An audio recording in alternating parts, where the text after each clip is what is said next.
The lens cap slipped from my trembling fingers, clattering against the concrete floor of the warehouse. I'd been crouched in this position for 47 minutes. I'd counted every single one, waiting for the perfect shot of the supposedly abandoned building that my source insisted was a front for money laundering. My thighs burned with the effort of staying still.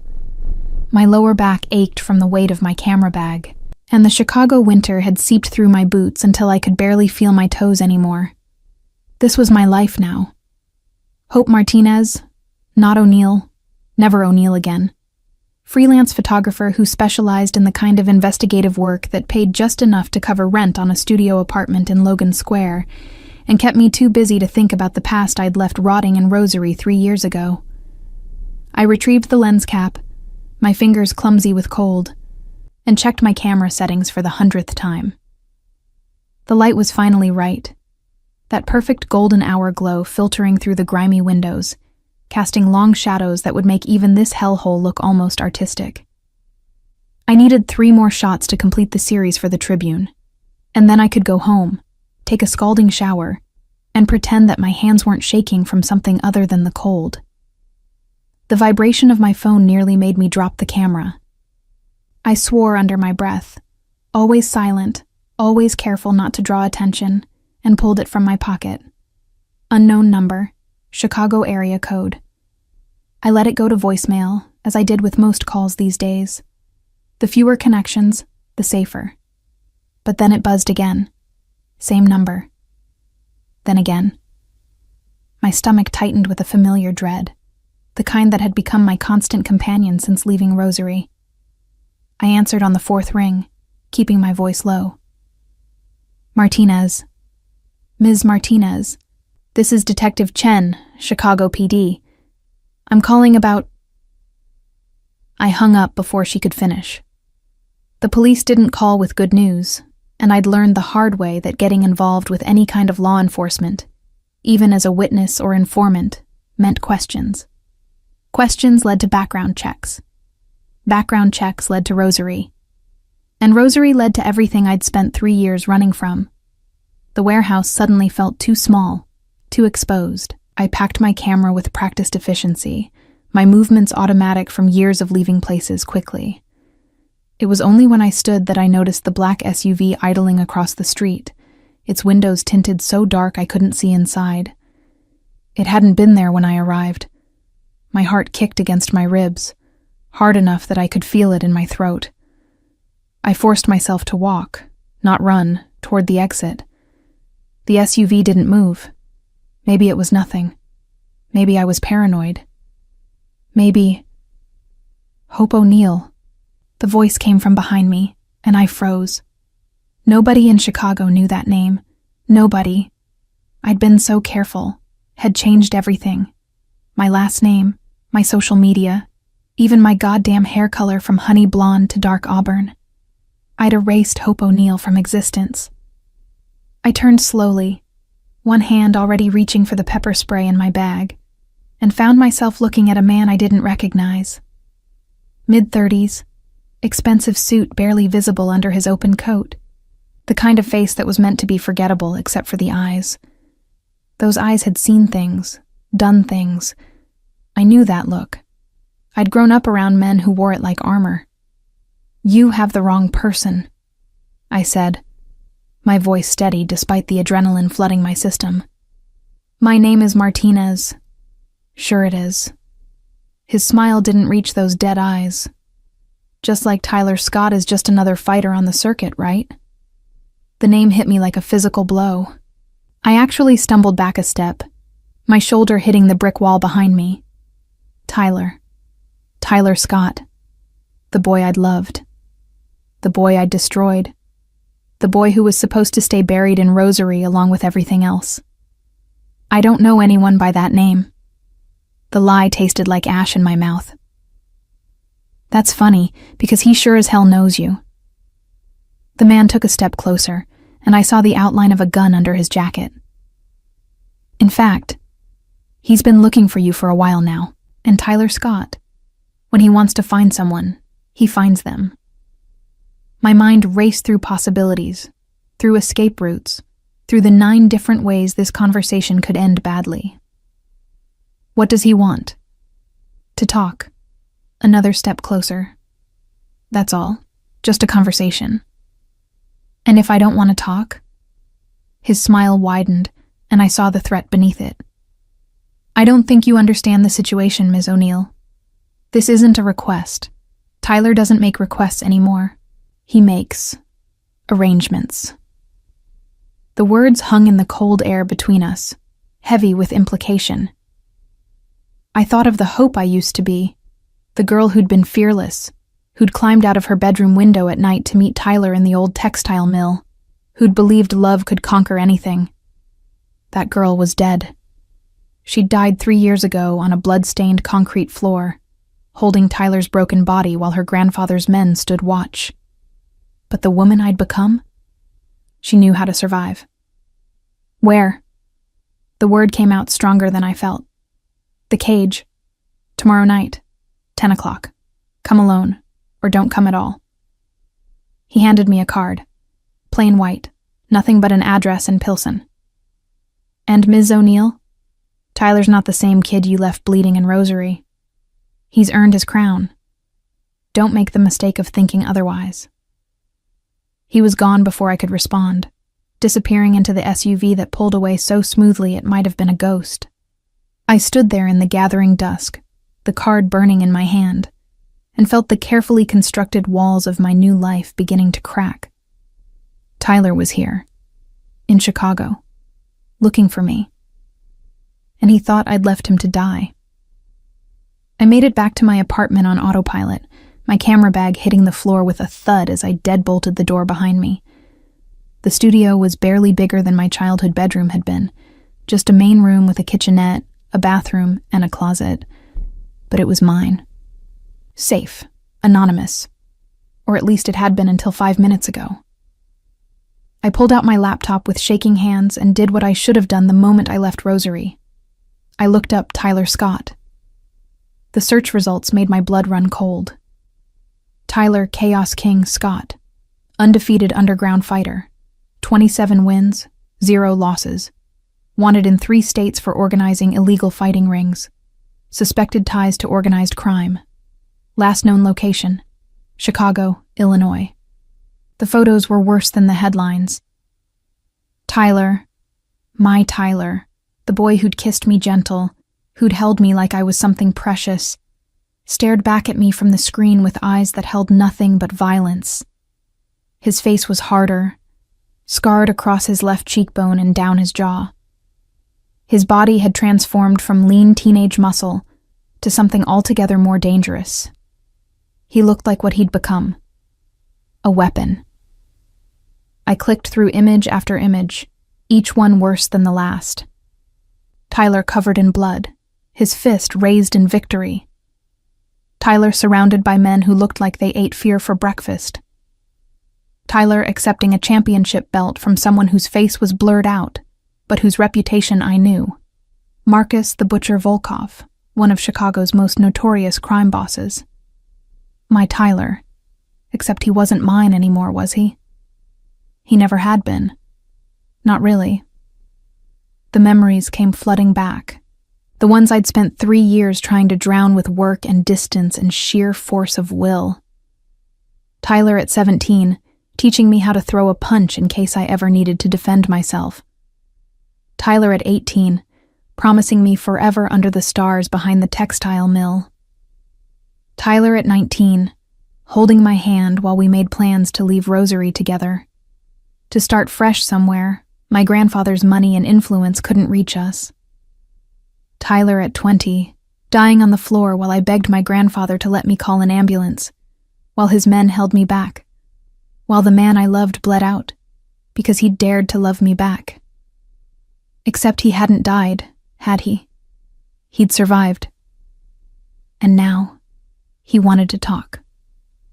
I slammed the laptop shut and pressed my palms against my eyes until I saw stars. Tomorrow night. The cage. Whatever that was, wherever that was, I'd have to face him.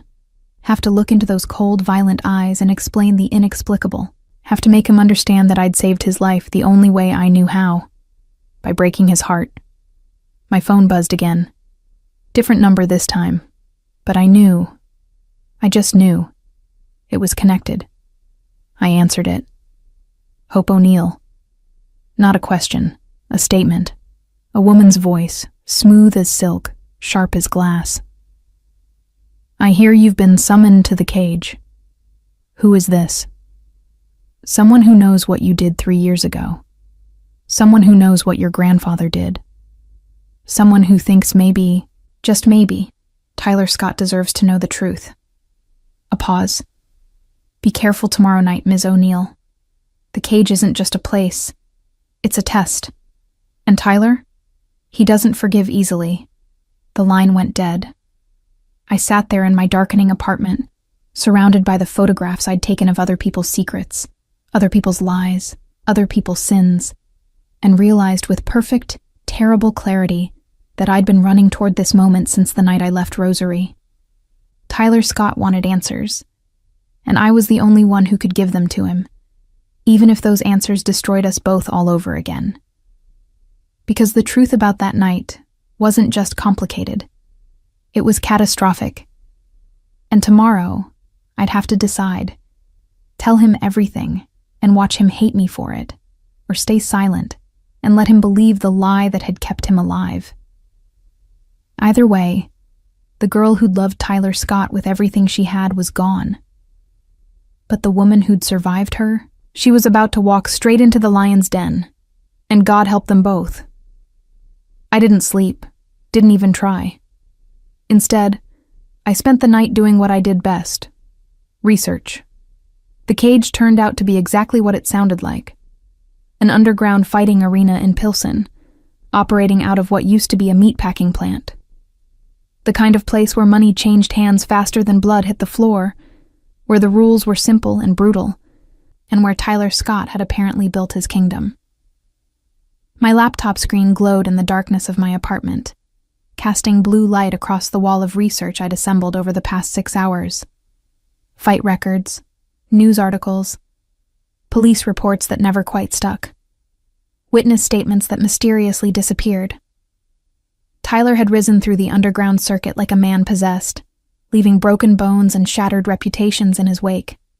But it was the timeline that made my stomach twist with guilt so sharp I could taste it. 3 months after that night in Rosary, Tyler's first recorded fight. No formal training, no backing, just raw fury and a death wish. He'd won, barely, but he'd won. Then he'd fought again, and again, and again. 27 fights in 3 years. Some lasting minutes, others ending in seconds. All of them brutal. All of them wins. I traced my finger across the scar on my wrist, the thin white line I'd gotten from the broken glass on the warehouse floor that night. Tyler had scars too now. I'd seen them in the photos. But his weren't from accidents. His were from a life spent fighting because fighting was the only thing he had left. Because I'd taken everything else. My phone buzzed at 6 a.m. Unknown number. Again. I was starting to collect them like terrible souvenirs. Ms. Martinez, this is Detective Chen again. I really need to speak with you about... I told you. I can't help you. I kept my voice flat. Professional. Give them nothing. It's about Tyler Scott. My finger hovered over the end call button. What about him? He's dangerous, Ms. Martinez. Or should I say, Ms. O'Neill. A pause, weighted with meaning. Yes, we know who you are. We've known for a while. We just didn't understand the connection until now. Ice flooded my veins. There is no connection. Really? Because our intelligence suggests otherwise. You grew up in Rosary together. You dated for, what was it, 2 years? And then suddenly he's nearly beaten to death and you disappear. 3 months later, he surfaces in the underground circuit, building an empire on violence. That's quite a coincidence.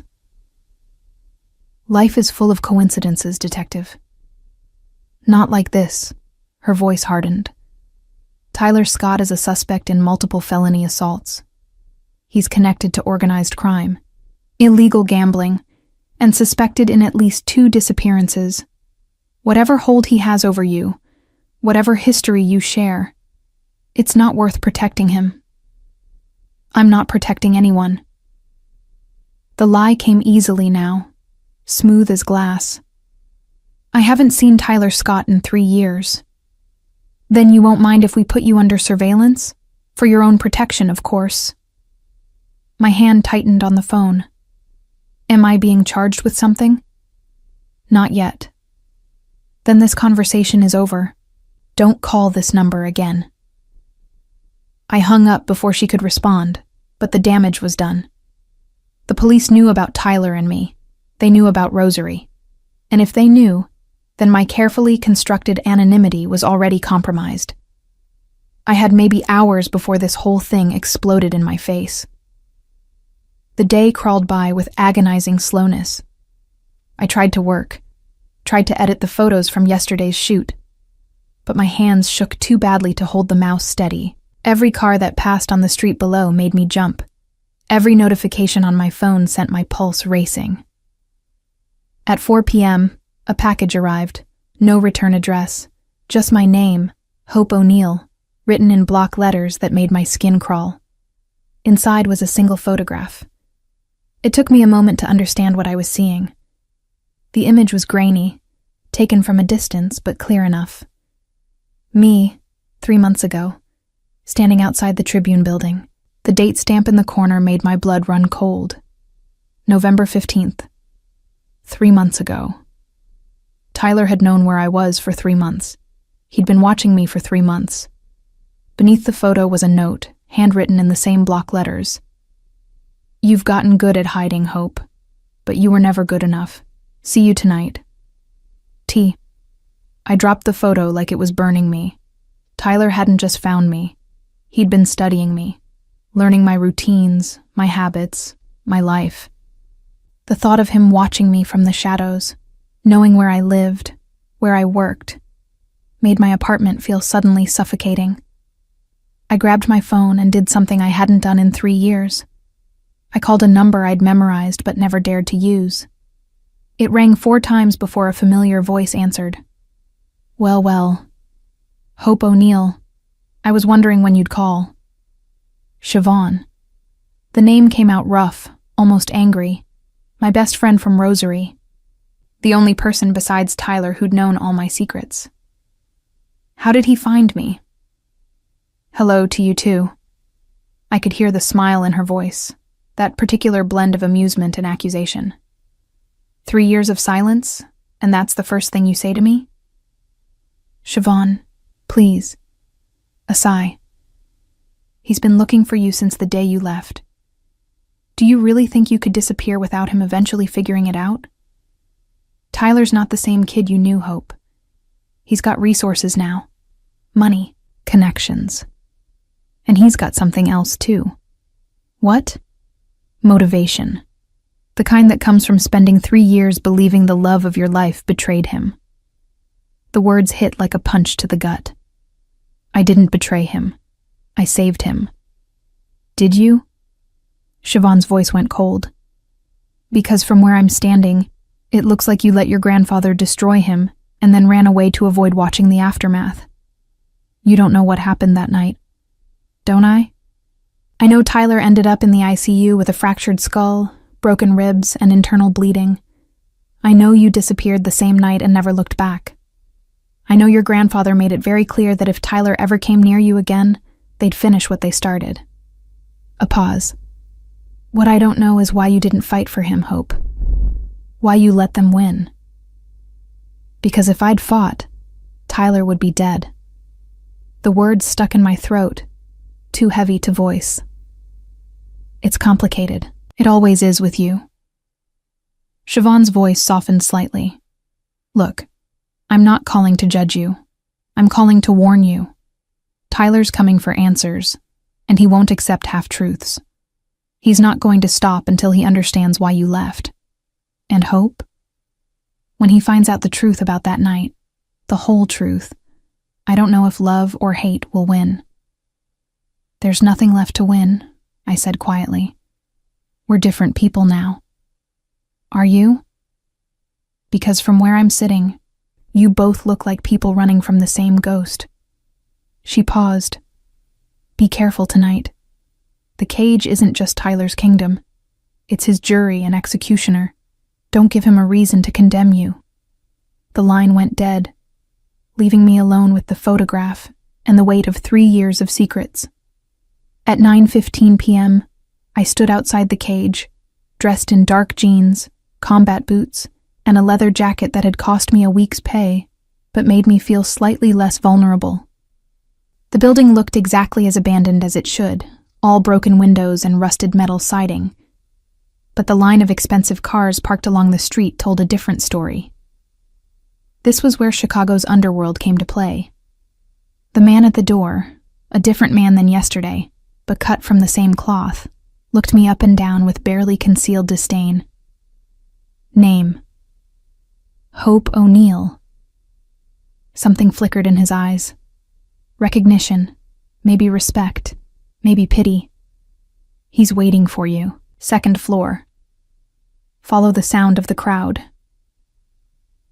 I didn't need to follow the sound. I could feel it.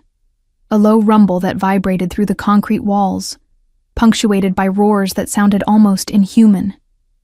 The smell hit me as I climbed the stairs. Sweat, blood, money, and desperation all mixed together into something that made my stomach turn. The 2nd floor opened into a massive space that must have once held conveyor belts and machinery. Now it held something else. A chain-link cage in the center, surrounded by bleachers filled with people who looked like they'd kill you for $1 and wouldn't lose sleep over it. And in the center of it all, in the cage, stood Tyler Scott. He was mid-fight, his opponent a mountain of a man who outweighed him by at least 50 pounds. But Tyler moved like water, like violence made fluid. Every punch calculated, every dodge precise. I watched, frozen at the top of the stairs, as he systematically dismantled his opponent with a brutality that made my breath catch. This wasn't the Tyler I remembered. This was something else entirely. Something forged in pain and rage, and 3 years of believing the worst. The fight ended with Tyler's opponent on the ground, unconscious or dead. I couldn't tell from this distance. The crowd erupted in cheers, money changing hands, adrenaline thick in the air. And then, slowly, deliberately, Tyler turned his head and looked directly at me. Even from across the room, I could feel the weight of that gaze. All that hate, all that hurt, all that history. He stepped out of the cage, his handlers parting like the Red Sea, and began walking toward me. Each step was measured, controlled, a predator closing in on prey that had nowhere left to run. I forced myself to stand still, to not bolt like every instinct screamed at me to do.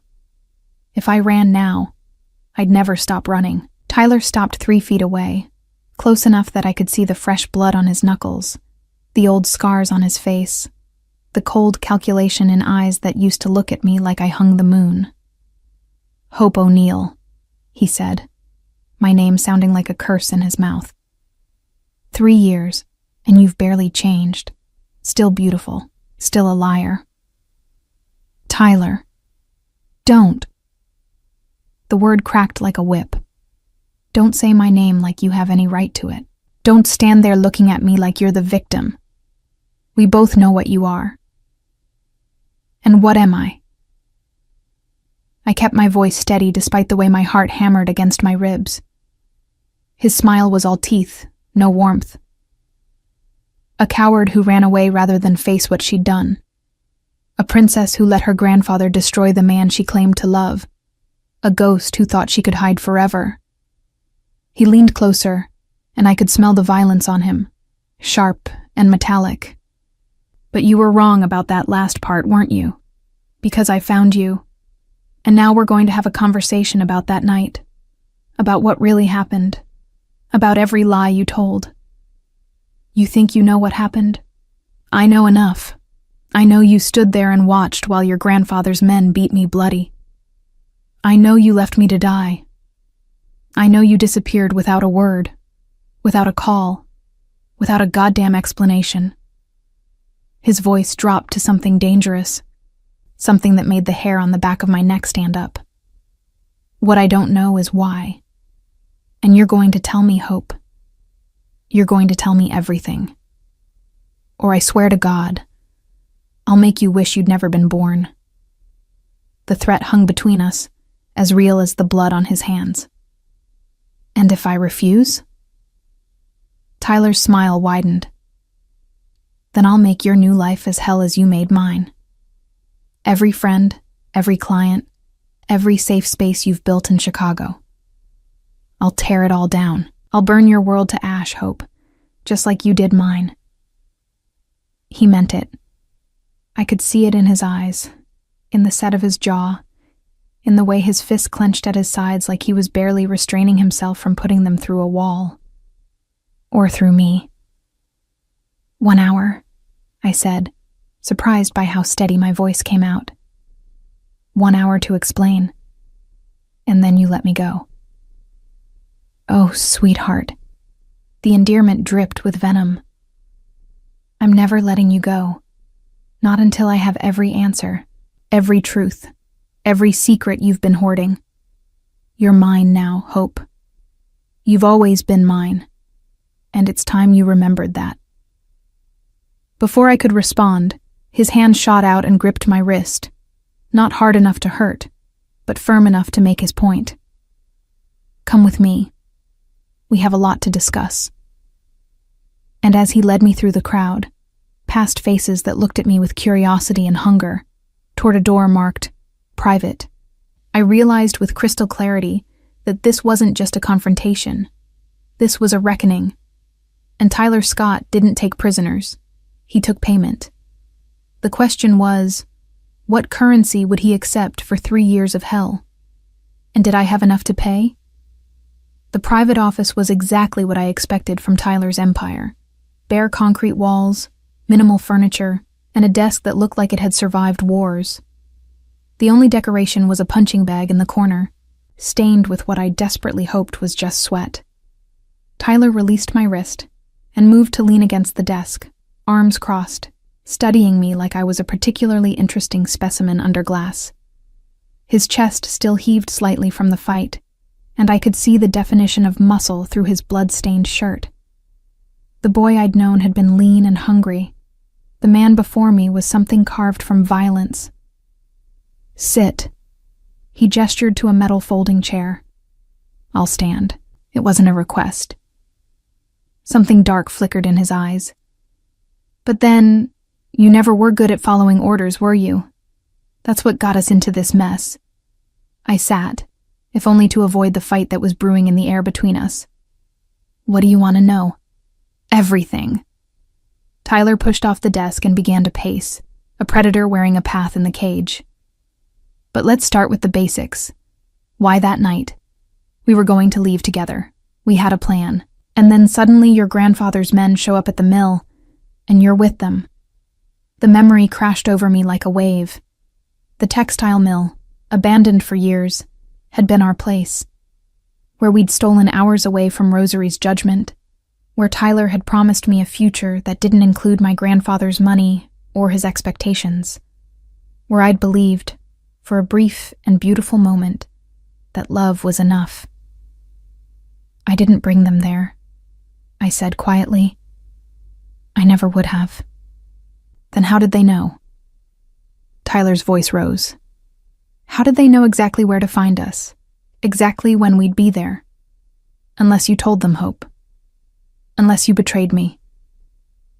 I didn't. The words stuck in my throat, 3 years of guilt choking them off. It's complicated. Complicated. He laughed, bitter and sharp. That's your explanation? 3 years of thinking you set me up, 3 years of hating you, 3 years of building myself into something that could never be hurt like that again. And all you can say is, it's complicated? I stood, unable to sit while he raged. You want the truth? Fine. My grandfather had us followed. Had probably been following us for months. waiting for the right moment to make his move. That night, he told me either I came with him quietly or you'd leave in a body bag. Tyler went still. Dangerously still. So you made a choice. I made the only choice I could. My voice broke, and I hated myself for it. I went with him. I thought if I cooperated, if I agreed to never see you again, he'd let you live. How noble. The words dripped with sarcasm. And the beating? Was that part of the deal too? I flinched. No, that was punishment. For corrupting me. For thinking he could touch what belonged to the O'Neill family.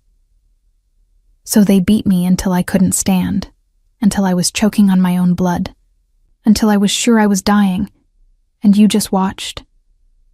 I begged them to stop. The memory made bile rise in my throat. I screamed until my voice gave out. I tried to get to you, to help you, but they held me back. And when it was finally over, when you were unconscious and bleeding, my grandfather leaned close and whispered in my ear, "If you ever try to see him again, we'll finish the job." Tyler's jaw clenched. And you believed him. Of course I believed him. You don't know what he's capable of, what he's done to people who crossed him. There are bodies, Tyler. Actual bodies. People who challenged him, who threatened his empire, who dared to love the wrong person. I took a step closer. I watched him order your death, and I knew that the only way to keep you alive was to disappear completely, to make him think I'd given up, that you weren't worth it, that I'd move on. So you left me there, bleeding and broken, without a word. I called an ambulance the second we were far enough away. I made sure you'd be found, that you'd get help. My voice dropped to a whisper. I saved your life, Tyler. No. He closed the distance between us in 2 strides, and suddenly he was there, inches away, his presence overwhelming. You saved yourself. You chose the easy way out. You let your grandfather control you like he's controlled everything else in your miserable, privileged life. The slap came before I could think, my palm connecting with his cheek with a crack that echoed in the small room. We both froze, shocked. Tyler's hand came up to his face, touching the red mark blooming there, and for a moment, just a moment, I saw the boy I'd loved underneath the violence. The boy who'd taught me to be brave. The boy who'd promised me the world. You think I wanted that life? My voice shook with 3 years of suppressed rage. You think I enjoyed being Hope O'Neill? Perfect granddaughter, heir to blood money and corruption? I hated it, Tyler. I hated every second of being who I was supposed to be. The only time I felt real was with you. Then why didn't you fight harder? The question came out raw, vulnerable. Why didn't you find a way back to me? Because every day I stayed away was another day you got to live. Tears burned behind my eyes, but I refused to let them fall. Every day was another day my grandfather thought I'd moved on, that you weren't a threat anymore. If I'd come back, if I'd tried to find you, he would have killed you. No warning, no second chance, just dead. Tyler turned away, his hand raking through his hair in a gesture so familiar it made my chest ache. So you sacrificed us both. You damned me to this. He gestured around the office, at the empire built on violence. And you damned yourself to a life of hiding. Yes. That's not love, Hope. That's cowardice dressed up as nobility. Maybe it is. I moved to stand beside him, close enough to feel the heat radiating off him, far enough that we weren't touching. But it kept you alive. And in the end, that was all that mattered to me.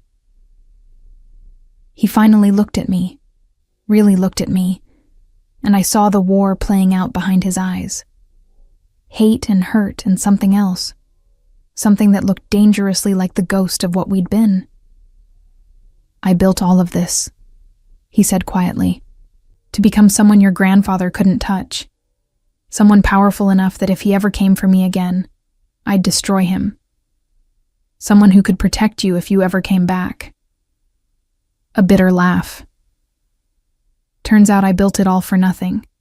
You were never coming back, were you? I thought about it. The admission cost me. Every single day I thought about calling you, finding you, explaining. But then I'd remember the look on your face when they were beating you. The way you screamed my name, the way the light left your eyes. And I knew that even if you forgave me, even if you understood, we could never go back to who we were. No, Tyler agreed. We can't. Because that Hope and that Tyler, they're dead. They died in that textile mill 3 years ago. Then what are we now?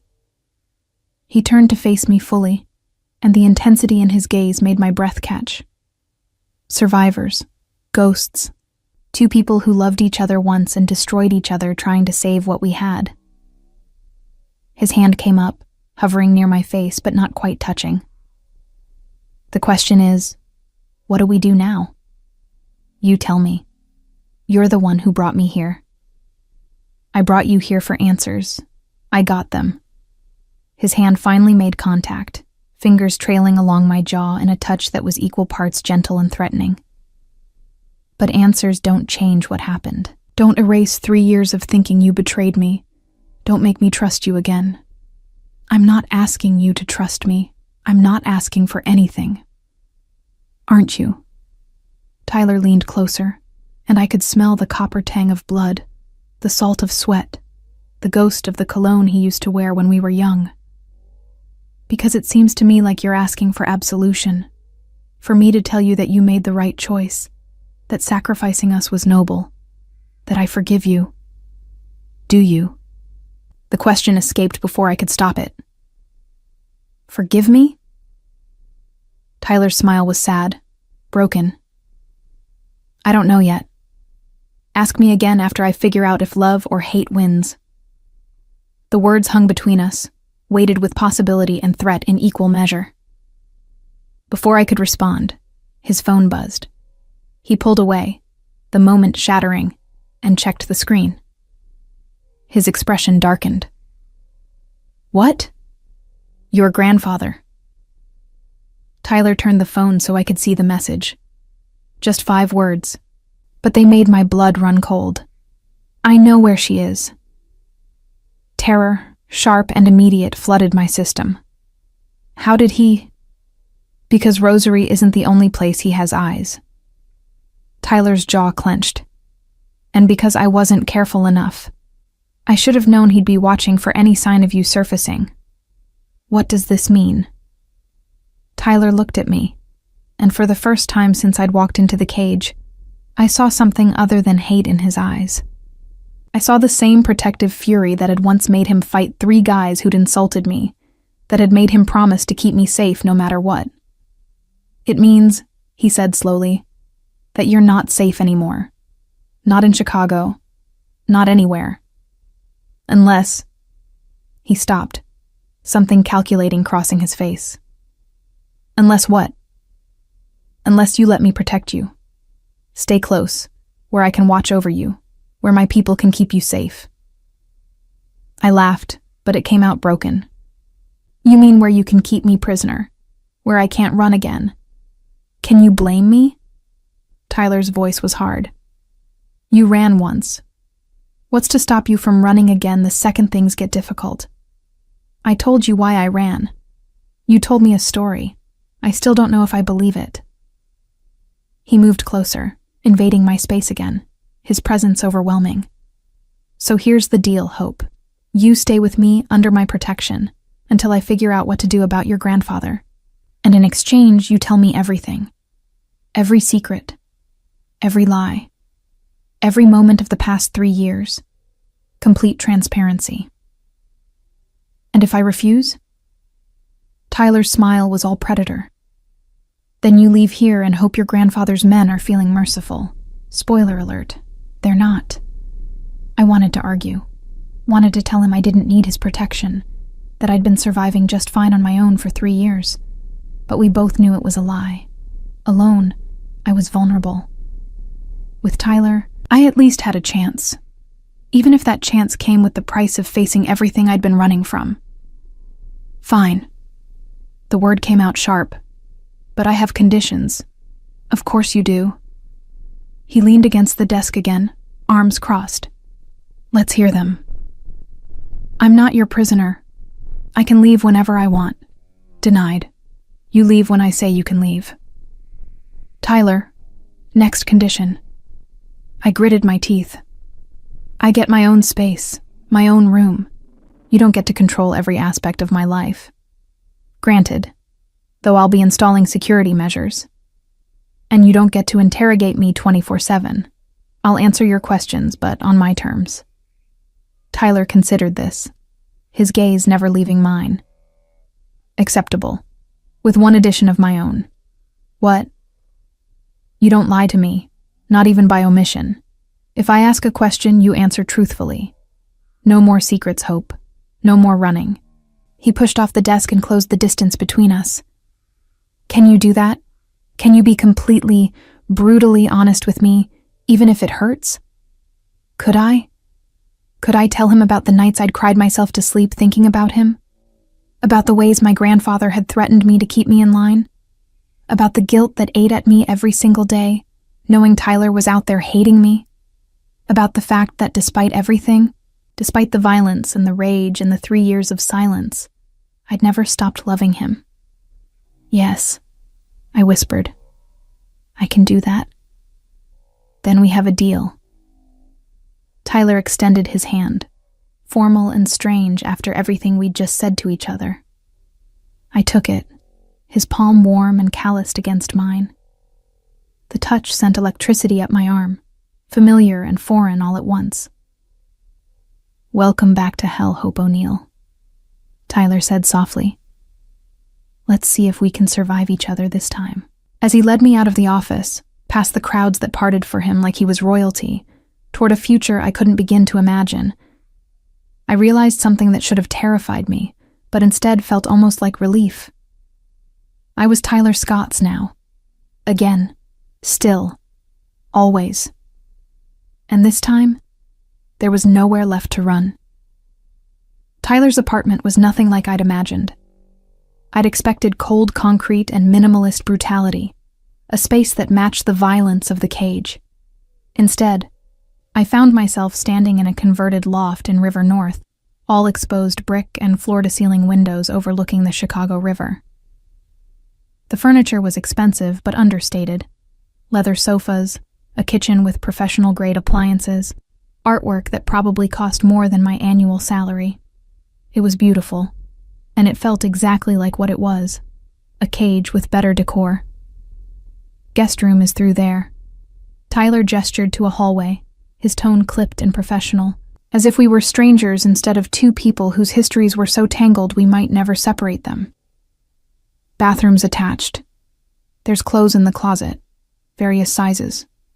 Something should fit. I turned to stare at him. You just have women's clothes in random sizes lying around? I have resources. He shrugged, moving to the kitchen and pulling out a bottle of whiskey. When I decided to find you, I prepared for multiple scenarios. This was one of them. The casualness with which he admitted to planning for my return, or my capture, more accurately, should have terrified me. Instead, I felt a strange sort of resignation settling into my bones.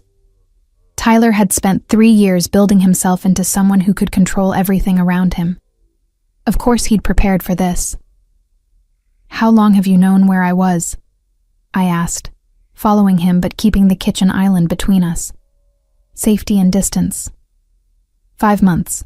He poured 2 fingers of whiskey, then a second glass without asking if I wanted one. Took me 2.5 years to track you down. You covered your trail well. New name, new identity, cash-only transactions for the first year. Smart.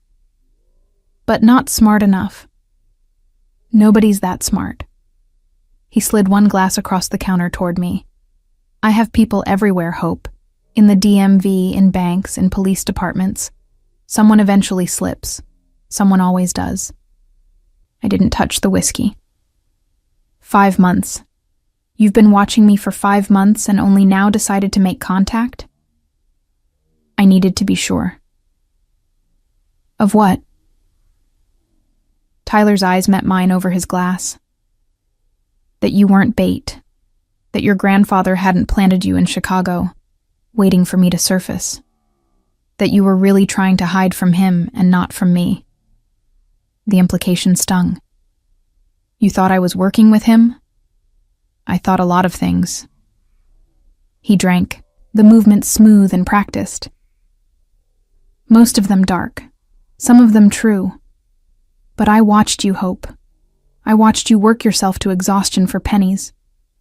I watched you jump at shadows.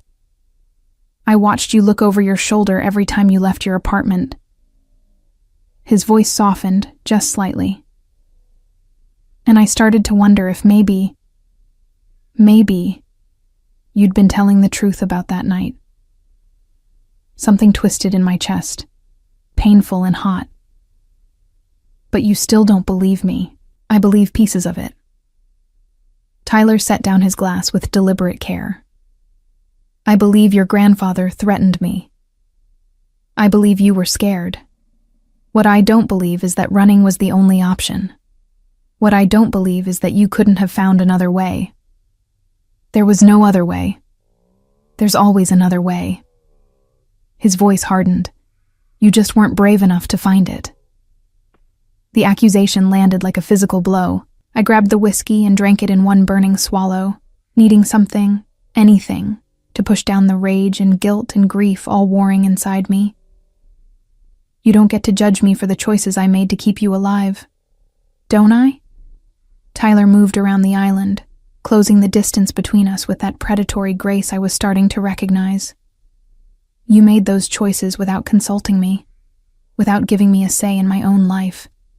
You decided what I could handle, what I deserved to know, and then you left me to figure it out alone. Because you would have done something stupid and gotten yourself killed. Maybe. He was close enough now that I could see the flecks of gold in his gray eyes, could smell the whiskey on his breath. Or maybe I would have found a way to protect us both. But we'll never know, will we? Because you didn't trust me enough to try. The truth of it hit me like a sledgehammer. He was right.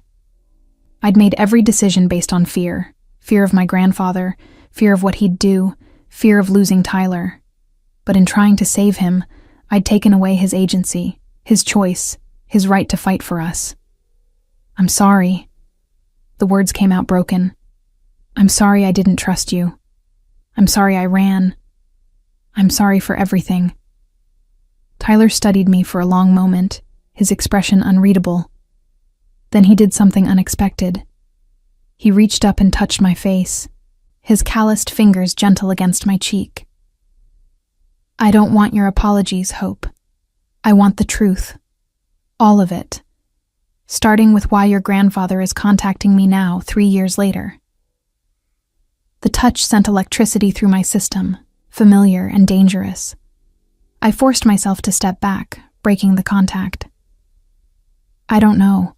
I haven't had any contact with him since I left Rosary. But you know him better than anyone. What's he playing at? I moved to the windows, needing distance to think clearly. The Chicago River glittered below, dark and serpentine. My grandfather doesn't do anything without a reason. If he's reaching out to you now, it means something's changed. Something that makes me valuable again. Like what? I wrapped my arms around myself, suddenly cold despite the heated apartment. I don't know, but whatever it is, it's not good. For either of us. Tyler's phone buzzed. He checked it, his expression darkening. Speaking of not good. He turned the screen toward me. It was a photo. Me, walking into my apartment building 2 weeks ago. The angle suggested it had been taken from a car across the street. Below the image was a message. Beautiful granddaughter you have, O'Neill. Would be a shame if something happened to her. We should talk. MV. Who's MV? I asked, though something about the initials made my stomach clench with recognition. Marcus Volkov. Tyler's jaw tightened. The butcher. Chicago's most charming sociopath and my current employer. The name sent ice through my veins. Marcus Volkov was a legend in criminal circles. Russian mob, suspected in dozens of murders, untouchable by law enforcement. You work for him? I fight in his arena. He takes a cut. I get protection and resources. Tyler's eyes never left the phone. But this is him making a move, reminding me that he knows about you, that he could get to you if he wanted. Why would he care about me? Because he knows what you mean to me. Tyler finally looked up, and the raw vulnerability in his gaze made my breath catch. Or what you used to mean to me. And in his world, that makes you leverage. The realization settled over me like a shroud. I've put you in danger. Just by existing, just by being found, I've made you vulnerable. No. Tyler crossed to me, his movements deliberate. Your grandfather made me vulnerable the night he tried to kill me. Volkov is just capitalizing on it. But here's the thing, Hope. I'm not the same kid who got beaten bloody in a textile mill. I've got power now, resources, men who'd kill for me. But not enough to protect against Volkov and my grandfather working together. Not alone, no. He leaned against the window frame beside me, close, but not touching. Which is why we need to be smart about this. Why you need to stay here, where I can keep eyes on you 24/7. You mean where you can control me. Control, protect. In this case, they're the same thing. Tyler's voice was firm. I'm not letting anyone touch you, Hope. Not Volkov, not your grandfather, not anyone. Whatever else is broken between us, that much hasn't changed. I wanted to argue. Wanted to insist I could take care of myself, but we both knew it was a lie. Alone, I was a target. With Tyler, I at least had a fighting chance. What are the rules? I asked finally. If I'm staying here, under your protection, what does that mean? Tyler considered this. You don't leave the building without me or one of my men. You don't contact anyone from Rosary. No friends, no family, nobody who might leak information. You keep your phone on you at all times, and you answer when I call. That's a prison. That's survival. His voice softened slightly. I know it's not what you want, but it's what we have right now, until I can neutralize the threats, until I can figure out what your grandfather and Volkov are planning. You're safer locked down tight. And what do you get out of this? The question came out sharper than I intended. Besides the satisfaction of having me exactly where you want me? Tyler turned to face me fully, his expression unreadable. I get to make sure you don't disappear again. I get to prove to myself that keeping you safe matters more than hating you for leaving. And maybe, I get to figure out if there's anything left of what we had, or if it's all just ashes now. The honesty in his voice made my throat tight. This wasn't just about protection. It was about Tyler trying to reconcile the girl he'd loved with the woman who'd destroyed him. About second chances and old wounds and whether love could survive being buried alive. And if there's nothing left, I had to ask. If all that's left is hurt and anger and guilt, then at least we'll know. Tyler reached out, his fingers catching a strand of my hair, tucking it behind my ear in a gesture so familiar it made my chest ache. At least we'll have tried. Before I could respond, a knock at the door shattered the moment. Tyler's entire demeanor changed, going from vulnerable to lethal in a heartbeat.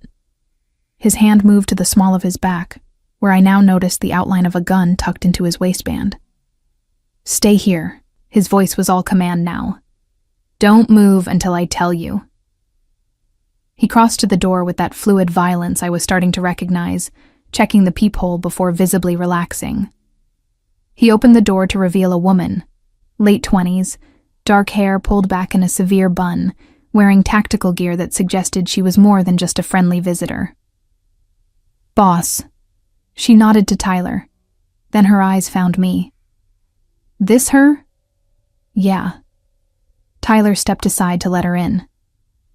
"Hope, this is Sienna. She's head of my security detail.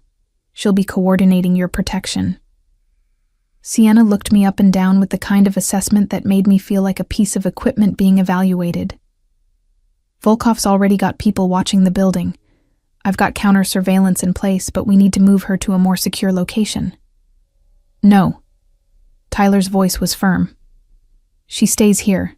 Beef up security if you need to, but I want her where I can see her." Something passed between them. Some unspoken communication I wasn't privy to. Finally, Sienna nodded. "Your call. But if this goes sideways, it won't."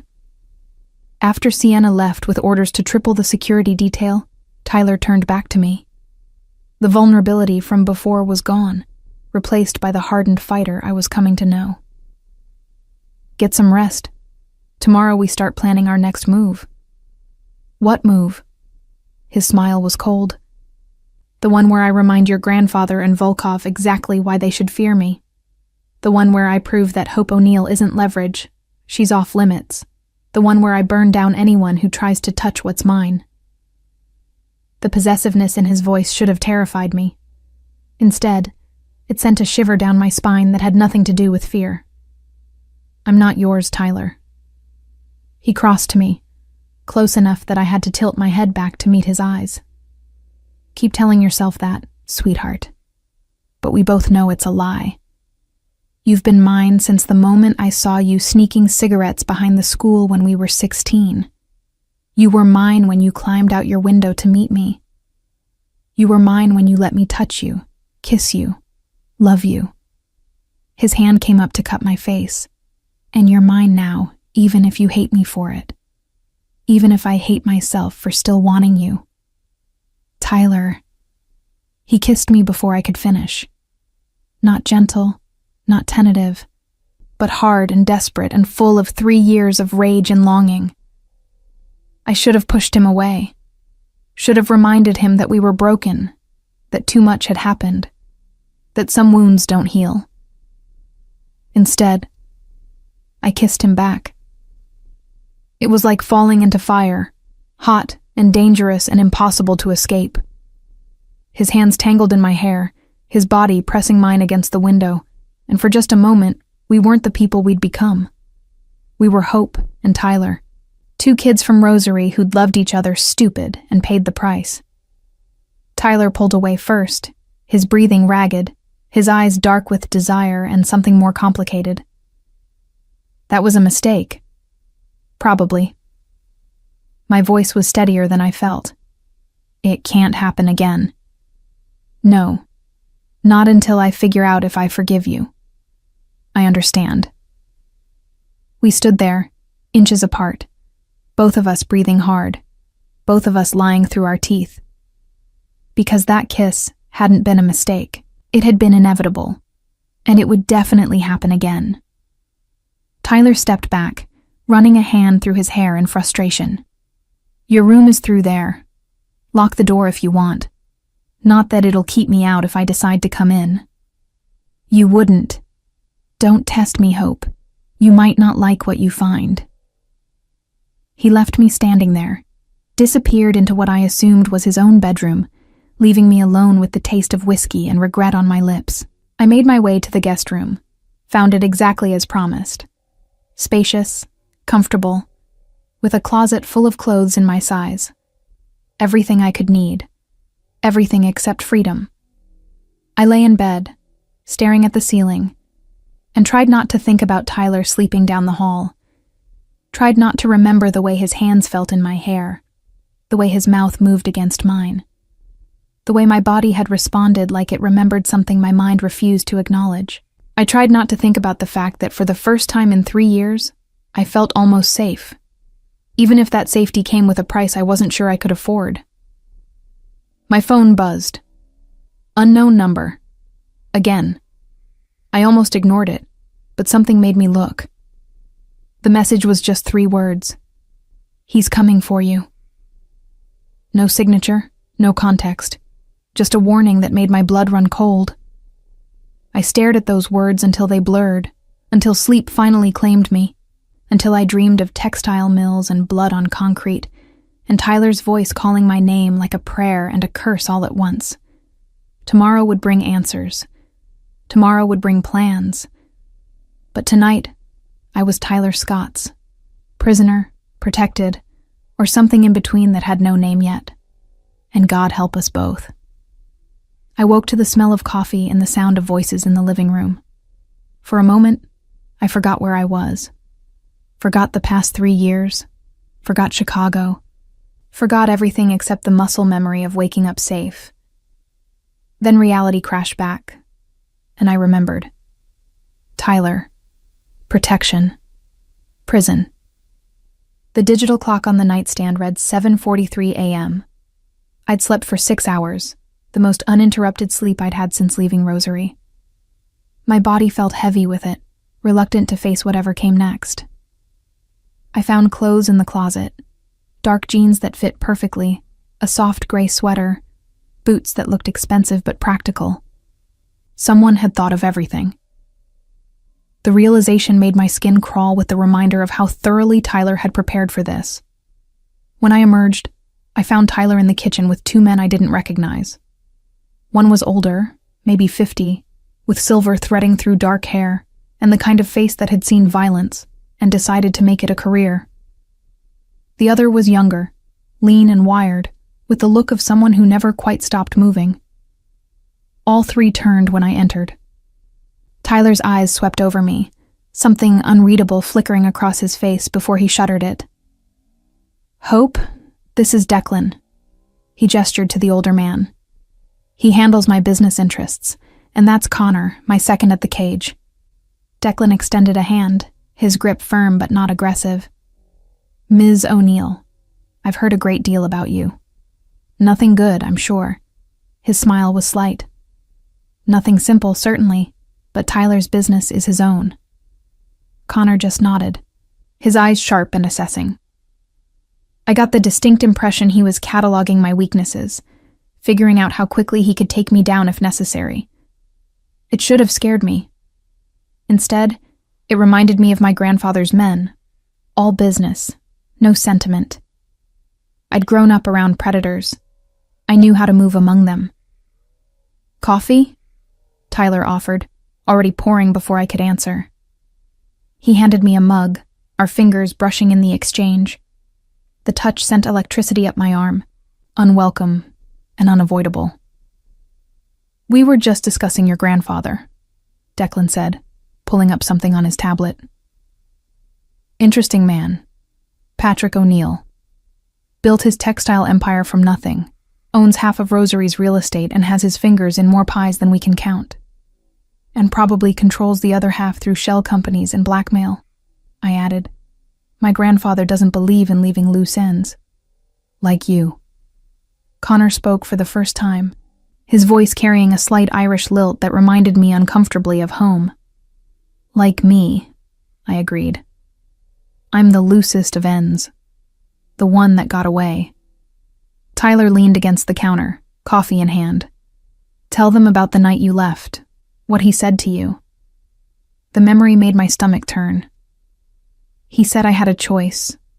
Disappear completely, change my name, never contact Tyler again, or watch him die.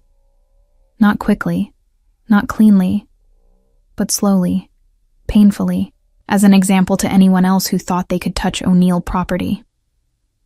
He called you property? Connor's voice was sharp with distaste. He calls everyone property. That's how he sees the world. Things he owns and things he's going to own. I took a sip of coffee, needing something to do with my hands. I was supposed to marry someone suitable, someone from one of the old Rosary families, someone who would expand his empire, not threaten it. And Tyler was a threat, Declan surmised. Tyler was everything my grandfather hated. Poor Irish, from the wrong side of town. Worse than that, he made me happy. made me think I could have a life outside the one my grandfather had planned. I looked at Tyler, found him watching me with those unreadable gray eyes. That was unforgivable. But he didn't kill you, Connor pointed out. He let you go. Why? It was the question I'd asked myself 1,000 times. Because dead, I'm a martyr. Missing, I'm just a disappointment. And my grandfather can spin disappointment. Tell people I ran off with some boy, proved I wasn't worthy of the family name. It protects his image better than a funeral would. Tyler set down his coffee with deliberate care. Show them. I knew what he meant. The texts. The proof that my grandfather hadn't just let me go. He'd been tracking me this whole time, waiting for the perfect moment to reel me back in. I pulled out my phone, scrolled to the messages I'd been receiving for months. They started innocuous enough. Hope. Come home. All is forgiven. Then darker. You can't hide forever. Chicago suits you, but winter's coming. I always know where my family is. And finally, from 2 days ago, Tyler Scott. Interesting choice. I suppose history does repeat itself. Declan studied the messages, his expression grim. He's been watching you both, probably for months, which means he knows you're together. Connor looked between us, which means this is exactly what he wanted. The realization hit me like ice water. It's a trap. He wanted me to find Tyler, wanted us together so he could, what? Finish what he started. Or use you against each other. Tyler's voice was hard. If he can make me choose between protecting you and protecting my empire, he wins either way. Then we don't let him make us choose. The words came out stronger than I felt. We end this, once and for all. How? Connor asked. The man's untouchable. He's got judges, cops, politicians. Everyone in Rosary is either bought or scared. Not everyone. I met Tyler's eyes. There's one person who might help us. Someone who knows where all the bodies are buried because she helped bury them. Understanding dawned on Tyler's face. Siobhan. My best friend. My grandfather's goddaughter. The one person who'd been caught between loyalty to family and loyalty to me. The one person who might know enough to take him down. She won't betray him, Tyler said. But I heard the question underneath. She might, if she thought it would save me. I pulled up her number, stared at it like it was a loaded gun. 3 years ago, she helped me disappear. She drove me to the bus station, gave me cash, told me to never look back. Maybe she's been waiting for me to come back and fight. Or maybe she's been reporting to your grandfather this whole time, Connor warned. That's a hell of a risk. Everything about this is a risk.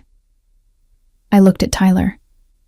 But if we want to end this, we need leverage. We need dirt on my grandfather so damning he can't spin it. So catastrophic that even his connections can't save him. Declan nodded slowly. It's not a bad play. If this Siobhan can get us evidence, financial records, proof of criminal activity, anything that ties him to verifiable crimes, we can take it to the feds. Get him investigated on a federal level where his local influence means less. And while he's fighting that, Tyler added, his mind clearly working through the angles, we dismantle his empire piece by piece, his businesses, his properties, his reputation. We burn it all down until there's nothing left. The plan was brutal, risky, exactly the kind of thing that could get us all killed. It was also our only shot. I'll call her. I dialed before I could second-guess myself. Siobhan answered on the third ring. Hope. Not a question. She'd been expecting this. I heard Tyler found you. You could say that, or you could say I walked into his cage willingly. Funny. That's not how your grandfather tells it. He says Tyler kidnapped you, that you're in danger. I laughed, bitter and sharp. And you believe him? A pause. No, but I needed to hear your voice. Needed to know you're okay. I'm not okay, Siobhan. I won't be okay until he can't hurt us anymore. And I need your help to make that happen. Silence on the other end. Long enough that I thought she might have hung up. Then, what do you need? Hope bloomed in my chest, painful and bright. Everything. Every dirty secret. Every buried body. Every crime he's committed that you know about. I need enough evidence to bury him so deep he never sees daylight again. That's a tall order, Hope. He's covered his tracks well. But not perfectly. Nobody's perfect. And you've been his right hand for 10 years. You know things. Another pause. I'll need time. To gather what I have. To make copies without him noticing. A week. Maybe 2. We don't have 2 weeks. Tyler spoke up, loud enough for Siobhan to hear. Patrick contacted Marcus Volkov. They're planning something. We need to move fast. Tyler Scott. Siobhan's voice changed, became sharper. The boy who got beaten half to death and came back as the Chaos King. Patrick talks about you sometimes, mostly with regret that he didn't finish the job. The feeling's mutual. Tyler's voice was ice, but right now we're on the same side. We both want Patrick O'Neill destroyed. Do we? Siobhan asked. Or do you just want Hope back, and this is the price you're willing to pay? The question hung in the air, heavy with implication. I looked at Tyler, wondering the same thing. Was this about justice? Or was it about possession? About proving he could protect what was his? Both, Tyler admitted, his eyes never leaving mine. I want Patrick to pay for what he did, and I want Hope safe. Those things aren't mutually exclusive. No, Siobhan agreed. They're not. Okay, I'll start gathering what I can. But Hope, you need to understand something. When this starts, when we move against your grandfather, there's no going back. He'll know you betrayed him. He'll come after you with everything he has. Let him. The words came out fierce. I've been running for 3 years. I'm done being scared. Brave girl. There was approval in Siobhan's voice and something else. Pride, maybe. I always knew you had it in you. Call me in 3 days. I'll have something by then. The line went dead. I looked at Tyler, at Declan, at Connor. 3 men who were now invested in taking down one of the most powerful men in Massachusetts. 3 men who were doing this, at least in part, for me. Thank you. The words felt inadequate. Tyler moved closer, his hand coming up to cup my face. The gesture was gentle, intimate in a way that made breathing difficult. Don't thank me yet. This is just the beginning. By the time we're done, your old life won't just be gone.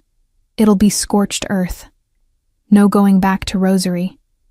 No reconciliation with your grandfather. You'll be cut off from everything you grew up with. Good. I leaned into his touch despite myself. I never wanted that life anyway. His thumb traced my cheekbone. You say that now, but when the dust settles, when Patrick's empire is ashes, you might feel different.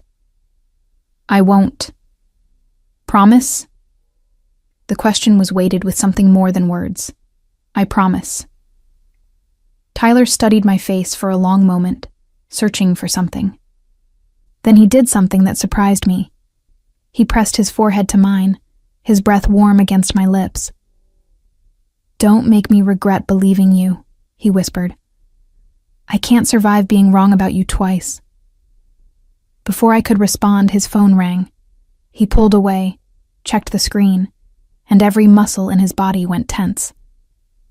It's Volkov. The room went silent. Tyler answered on speaker. Tyler, my boy. Marcus Volkov's voice was smooth, cultured, with just a hint of a Russian accent. I hear you've acquired something valuable. Or should I say someone? I don't know what you're talking about. Don't insult my intelligence. Hope O'Neill, Patrick's wayward granddaughter, the girl who ran away from home and broke your heart. A pause. I must say, I admire your dedication. 3 years of looking for her. That's true love, or true obsession. Sometimes it's hard to tell the difference. Tyler's jaw clenched. What do you want, Marcus? What I always want. Opportunity. See, Patrick contacted me with a proposition. He wants his granddaughter back, wants to have a conversation with her about family loyalty, and he's willing to pay handsomely for her safe return. My blood ran cold. Tyler's eyes found mine, dark with barely controlled rage. She's not for sale. Everything's for sale, Tyler. Even loyalty. Even love. Volkov's voice hardened. But I'm a reasonable man. Instead of taking Patrick's offer, I'm giving you a chance to make a counteroffer. What's Hope O'Neill worth to you? The question hung in the air, poisonous. Name your price. Interesting. I could hear the smile in Volkov's voice. How about this? You fight for me. 5 matches. 5 opponents of my choosing. You win them all. Hope stays with you, and Patrick gets nothing. You lose even 1, and she goes back to Rosary. No. The word exploded from me. Tyler, don't. He held up a hand, silencing me. And if I refuse to fight? Then Patrick's men come for her tonight, and I won't stop them. In fact, I'll help them. After all, I'm a businessman. I go with the highest bidder. Tyler's expression was murderous. 5 fights, all wins, and Hope stays with me permanently. No more deals, no more offers. She's off limits. Agreed. First fight is tomorrow night. I'll send you the details. Volkov paused. Oh, and Tyler? Patrick's already here, in Chicago, watching. So do try to put on a good show. The line went dead. The room erupted, Connor swearing in Gaelic, Declan already pulling up fight records, strategizing. Tyler standing perfectly still, his hands clenched into fists, violence radiating off him in waves. And me, realizing with crystal clarity that this had been the plan all along. My grandfather had orchestrated everything, Tyler finding me, Volkov's involvement, the fights. All of it designed to either break Tyler or bring me back under his control. We can run, I said desperately. Leave Chicago. Leave the country. Start over somewhere he can't find us. There is nowhere he can't find us. Tyler's voice was flat. You know that. He found you once. He'll find you again. Then what do we do? Tyler turned to look at me, and the determination in his eyes was absolute. I fight. I win. And then we destroy him together. Tyler? No. He crossed to me, his hands gripping my shoulders. No more running, Hope. No more hiding. We end this, once and for all, even if it kills me. That's what I'm afraid of. My voice broke. I can't watch you die for me. Not again. You won't. His grip gentled, became almost tender. Because I'm not that kid anymore. I'm the Chaos King. I'm undefeated, and I don't lose. But even as he said it, I saw the flicker of doubt in his eyes. Because 5 fights in quick succession, against opponents Volkov would choose specifically to break him, those were suicide odds, and we both knew it. My grandfather was betting that Tyler's love for me, or his hate, it didn't really matter which, would make him vulnerable, would make him reckless. And standing there, with Tyler's hands on my shoulders and his gray eyes full of determination and desperation, I realized something terrible. My grandfather might be right. The first fight came 24 hours later. Not enough time to prepare, not enough time to strategize, barely enough time to breathe. That was the point. Volkov wanted Tyler exhausted, rattled, vulnerable. He wanted him to break. I stood at the edge of the cage, pressed against the chain-link fence, watching Tyler warm up. His body moved with lethal precision. Jab, cross, hook, uppercut. Each punch a promise of violence. But I could see the tension in his shoulders, the way his jaw clenched between combinations. He was scared. Not of the fight, of losing me. He's going to get himself killed. Sienna appeared beside me, her expression grim. Volkov's first opponent is Sergei Volkov, Marcus's nephew, ex-Spetsnaz, killed 3 men in the ring before they banned him from sanctioned fights. My stomach turned. Tyler can beat him. Maybe, if he's lucky, if he doesn't make mistakes. She turned to look at me. But you're a distraction, Hope, and distractions get people killed in that cage. Then what am I supposed to do? Leave. That's exactly what you're supposed to do. The voice came from behind me. I spun to find my grandfather standing there, flanked by 2 of his men. Patrick O'Neill looked exactly as I remembered. Silver hair, perfectly styled. Custom suit worth more than most people's cars. Eyes cold as winter. Come home, Hope. End this before Tyler gets hurt. You mean before he beats your pet monster? I kept my voice steady despite the fear coursing through me. Because that's what this is really about, isn't it? You can't stand that Tyler survived, that he became something you couldn't control. I can control everything. Patrick stepped closer, and I forced myself not to retreat. Including you. You think Tyler Scott can protect you? He's 1 fight away from the hospital, maybe the morgue. All because you're too stubborn to accept your place. My place? Rage flooded through me, hot and cleansing. My place is wherever I choose it to be. Not in Rosary, not under your control. Never again. Patrick's smile was thin, cruel. We'll see. Tyler has 4 more fights after this one, and each one gets harder. Each one pushes him closer to breaking. How long do you think his love can sustain him, Hope? How long before he realizes you're not worth dying for? The words hit like physical blows. Before I could respond, the bell rang. Tyler's first fight was starting. Sergei Volkov was a monster. 6'5", 250 pounds of muscle and bad intentions. He moved like something prehistoric, all power and rage. The crowd roared as he entered the cage, bloodlust thick in the air. Tyler looked small by comparison, lean where Sergei was massive, quick where Sergei was brutal. But I'd seen Tyler fight before, knew what he was capable of when everything was on the line. The fight started with Sergei charging forward like a bull.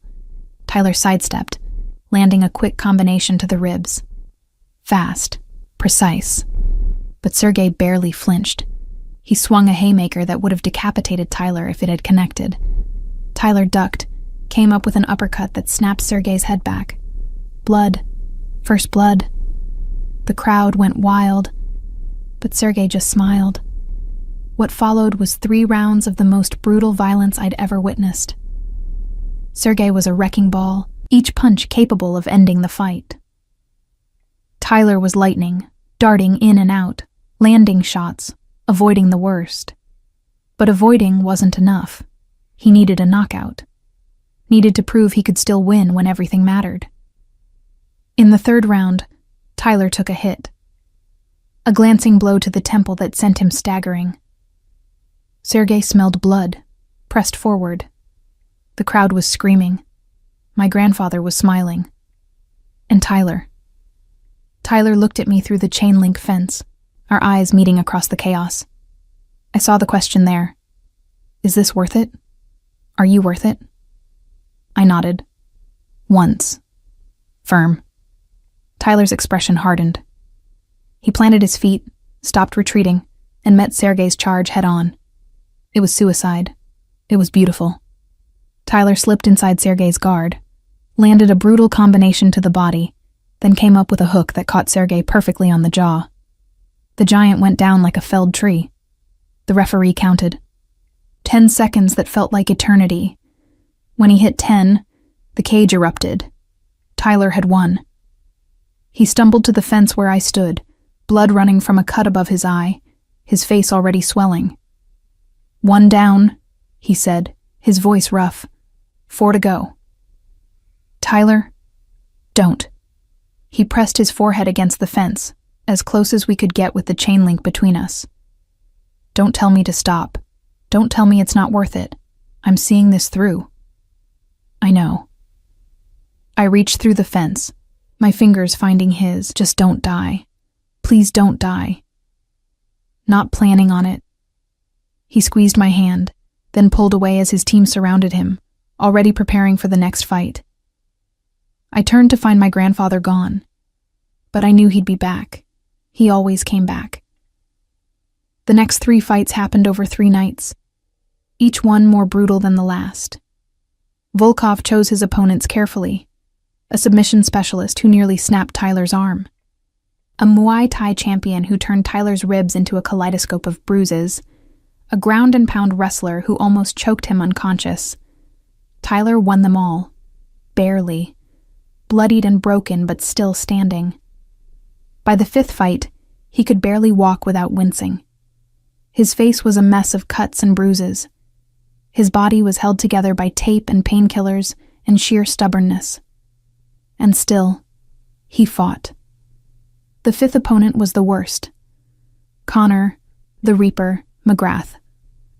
A fighter Tyler knew, had trained with, had considered a friend. Volkov's final cruelty, making Tyler destroy someone he cared about to keep me.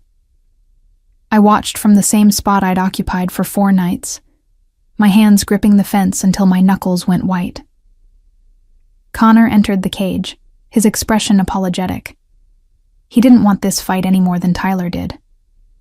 But the cage didn't care about want, only about blood. The fight was different from the others, slower, more painful. 2 men who knew each other's styles, each other's weaknesses. Connor could have ended it early, could have gone for the kill. He didn't. He gave Tyler chances, openings. But Tyler was too exhausted to take them, too damaged, too broken. In the 3rd round, Connor had Tyler mounted, fists raining down. The referee was watching closely, ready to call it, and I saw Tyler's eyes, saw him considering just letting it end, letting Connor win, letting me go back to my grandfather because at least then this would stop. I couldn't let that happen. "Tyler!"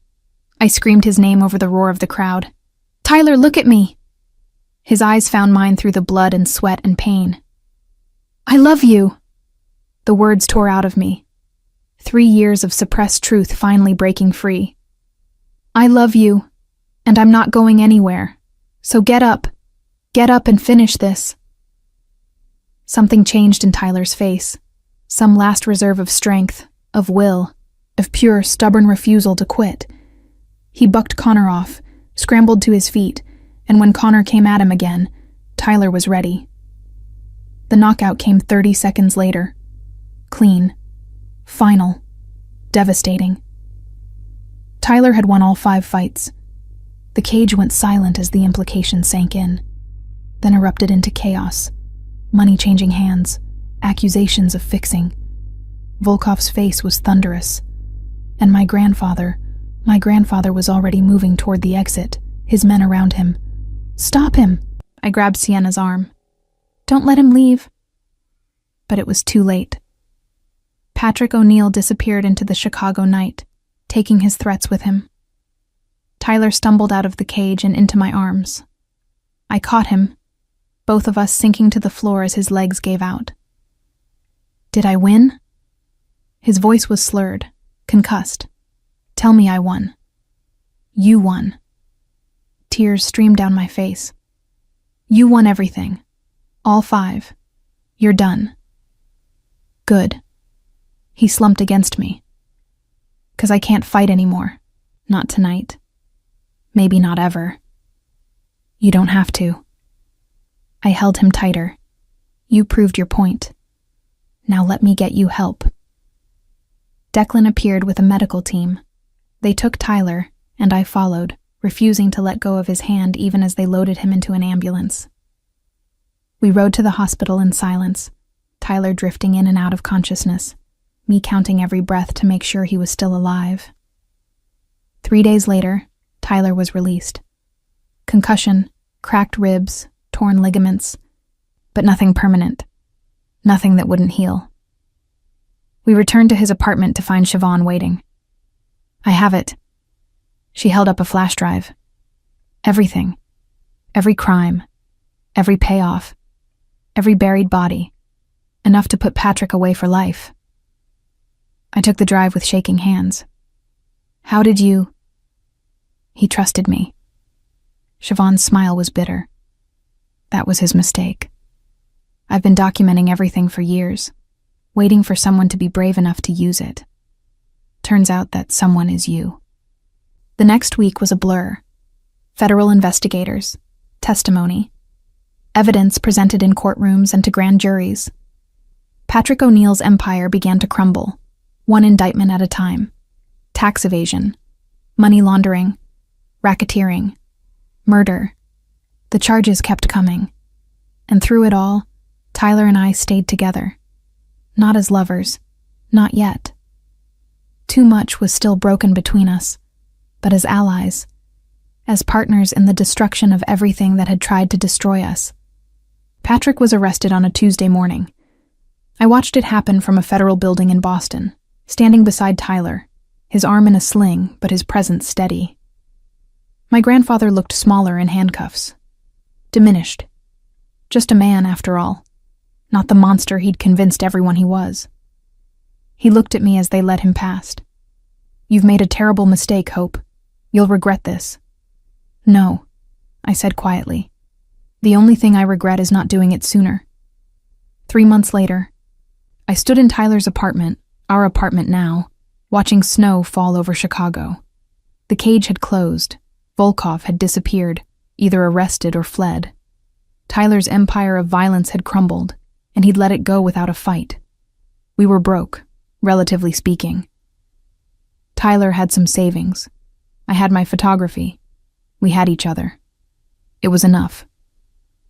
"You're thinking too loud." Tyler came up behind me, wrapping his arms around my waist.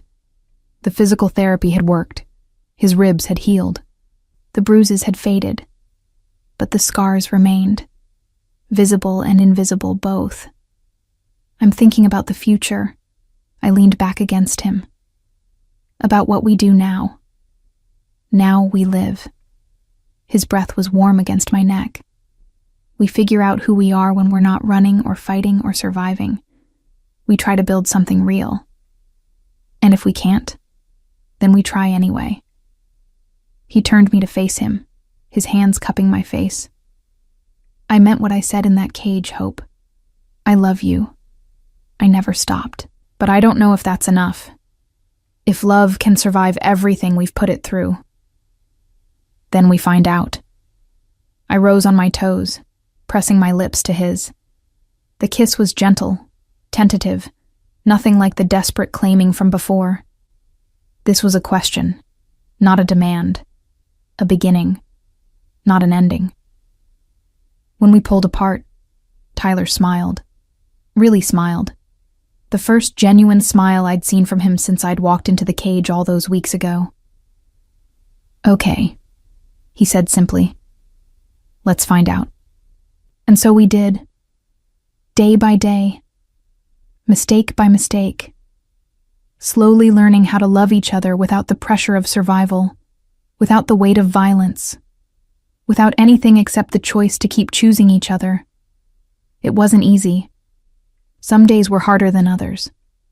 Some nights I woke up screaming from nightmares of textile mills and blood. Some nights Tyler couldn't sleep at all, his body remembering the cage even when his mind tried to forget. But we survived each other. Again. Still. Always. Because the king of chaos had learned that some debts could only be paid with truth, and the girl who'd run away had finally learned to stand her ground. Together, we were stronger than we'd ever been apart. And that would have to be enough.